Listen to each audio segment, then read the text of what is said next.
اور اس میں عمران خان نے اپنی جگہ بجائے کہ اس کو وراثت بنانا، جیسے پیپلز پارٹی میں ذوالفقار علی بھٹو تھے، شہید بے نظیر بھٹو، بلاول، آصف علی زرداری، مسلم لیگ میں محترم نواز شریف صاحب، محترم شہباز شریف صاحب، حمزہ شہباز، مریم سوابیا اور جنید، انہوں نے نہ اپنی بہنوں کو بنایا جو ہر الیکشن میں عوام میں کھڑی رہتی ہیں، بلکہ ایک کارکن کو، بیرسٹر گوہر کو بنا کے عوامی ہمدردیوں میں اپنے دل میں اور بنا لیا کہ یہ کیسا لیڈر ہے جو خود جیل میں ہے، فکر اسے کیا ہے کہ میری رہنما خاتم، چاہے ختیجہ شاہ ہو یا صنم جوید، یا پاکستان میں جہاں جہاں کریک ڈاؤن ہو رہا ہے، میرے سب ساتھیوں کو، پاکستان تحریک انصاف کے لوگوں کو جیلوں سے نکالے، میں نے تو جیل سے دل لگا لیا ہے، میں عوام کی جدوجہد پیدا کر رہا ہوں، اور یہ عوامی جدوجہد ہی پاکستان کو مضبوط اور جمہوریت کو طاقتور بنائے گی۔ ناظرین، عام کارکنوں میں یہ میسیج بہت زیادہ تقویت پکڑ گیا ہے کہ ایک شخص عمران خان جس نے 26 سال جدوجہد کی، خیال تھا کہ وہ اپنی مسز کو بنا دے گا، اپنی بہن علیمہ خان جس نے ہمیشہ ہر اول چاہے شوکت خانم ہو اس میں کردار ادا کیا، چاہے نمل یونیورسٹی ہو، علیمہ خان ہر اول دستے کے طور پر نظر آئی، یہاں کے عمران خان کے الیکشن کی مہم میں بھی وہ ڈور ڈور کمپین کر دی، لیکن انہوں نے اپنی بہن کو تحریک انصاف کا چیئرمین بنانے کے بجائے پاکستان کے سیاست دانوں کی جو وراثت تھی، جو خاندانی اجارہ داری تھی، اسے شکست کیسے دی کہ ایک عام کارکن جو ایک بیرسٹر ہیں، باہر سے پڑھے لکھے ہیں، جن کے سیاست پر کوئی بھی کرپشن کا داغ نہیں، کوئی بدنامی نہیں، انہوں نے اس سلسلے میں فوری طور پر بیرسٹر گوہر علی کو چیئرمین تحریک انصاف نامزد کیا، اور تمام سیاسی ان کے کارکنوں نے، نمائندوں نے انہیں منتخب کیا، اور وہ بلا مقابلہ کامیاب ہو گئے۔ بیرسٹر گوہر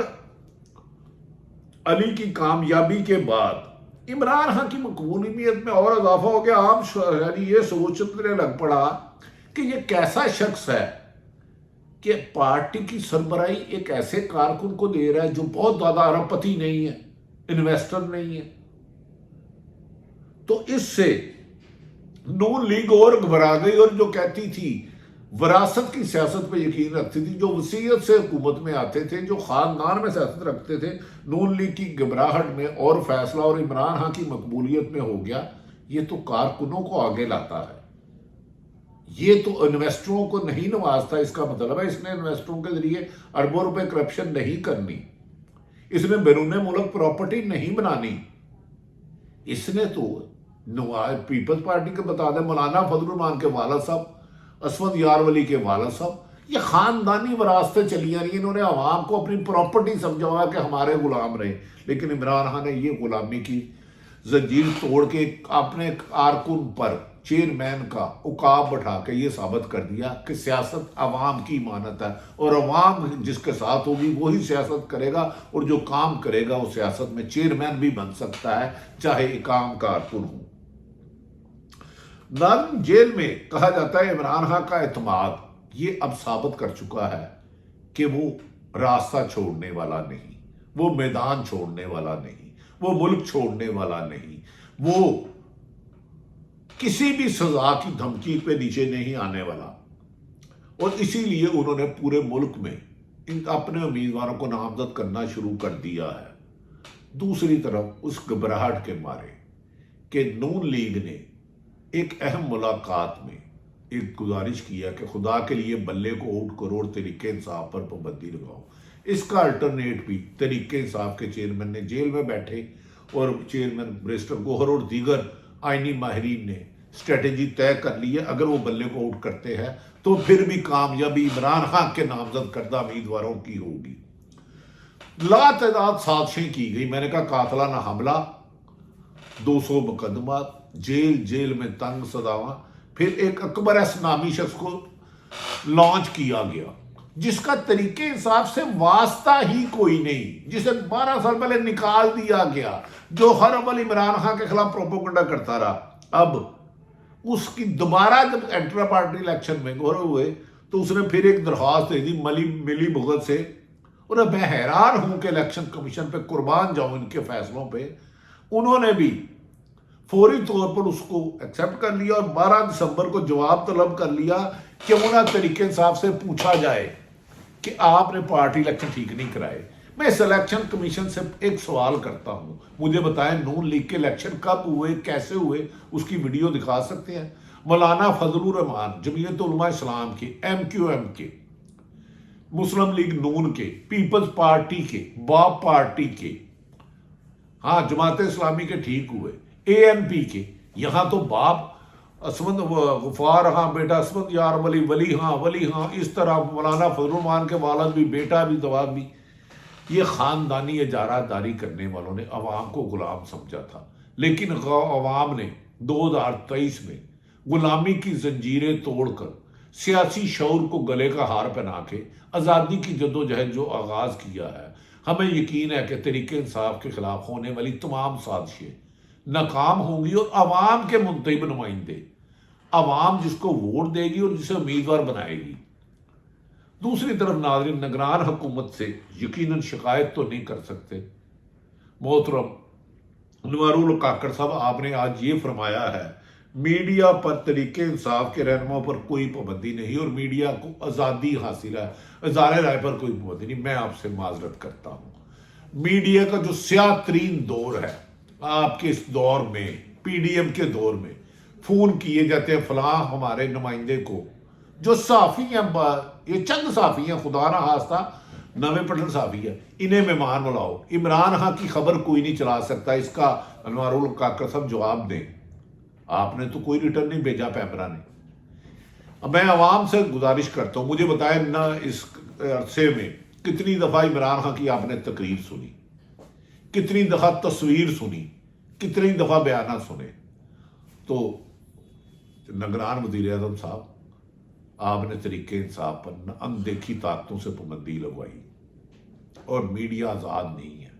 آپ لوگوں کی نوکریاں چھینتے ہیں۔ آپ سے مراد کچھ لوگ آپ کی حکومت کے، میں کسی ایک شخص کا یا کسی ایک ادارے کا نام نہیں لے رہا، آف ایئر کراتے ہیں۔ شہید ارشد شریف کے بارے میں جو آپ نے ظلم کیا ہے، رپورٹر کراس بارڈر نے اپنی رپورٹ میں لکھا ہے کہ شہید ارشد شریف کے قتل کے سلسلے میں پاکستان حکومت سنجیدہ نہیں ہے، اور آپ نے لکھ کے بھیجا ہے کہ ان پر مقدمہ مبینہ مقدمات ہونے والے 16 مقدمہ جائز تھے۔ چیلنج کرتا ہوں، وہ سب مقدمات غلط تھے۔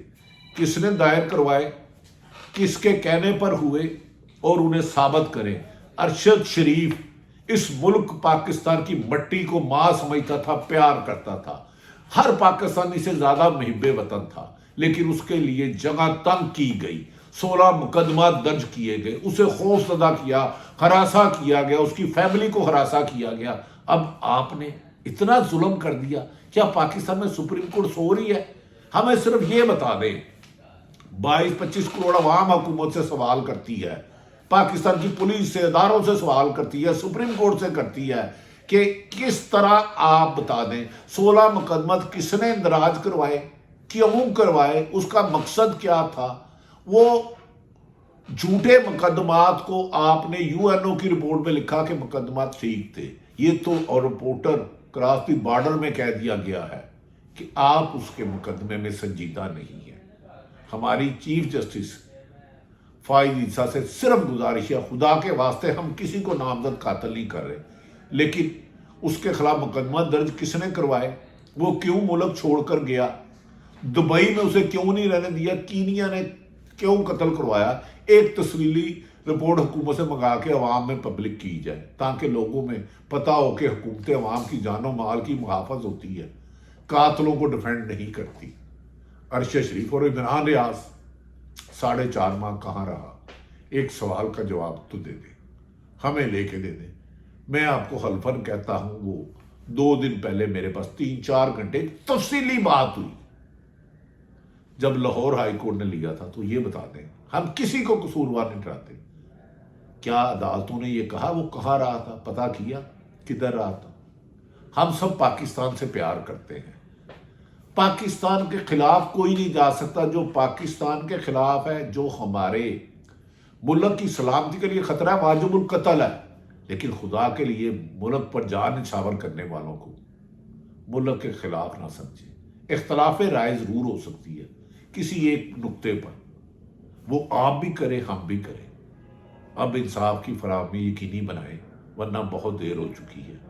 یہ رات ظلم کی بہت طویل ہو چکی ہے. انصاف کا سورج نکلنا ہی نکلنا، اسی سے روشنی ہوگی، اسی سے ترقی ہوگی. سارے حالات آپ کے سامنے رکھے. دیکھتے ہیں کہ 12 تاریخ کو الیکشن کمیشن طریقے انصاف کا بلہ غائب کرتا ہے یا عوام مسلم لیگ نون اور پی ڈی ایم کی جماعتوں کو بیلٹ پیپر سے اڑا کے مارتی ہے. اللہ تعالیٰ پاکستان کا حامی و ناصر ہو. پاکستان زندہ باد.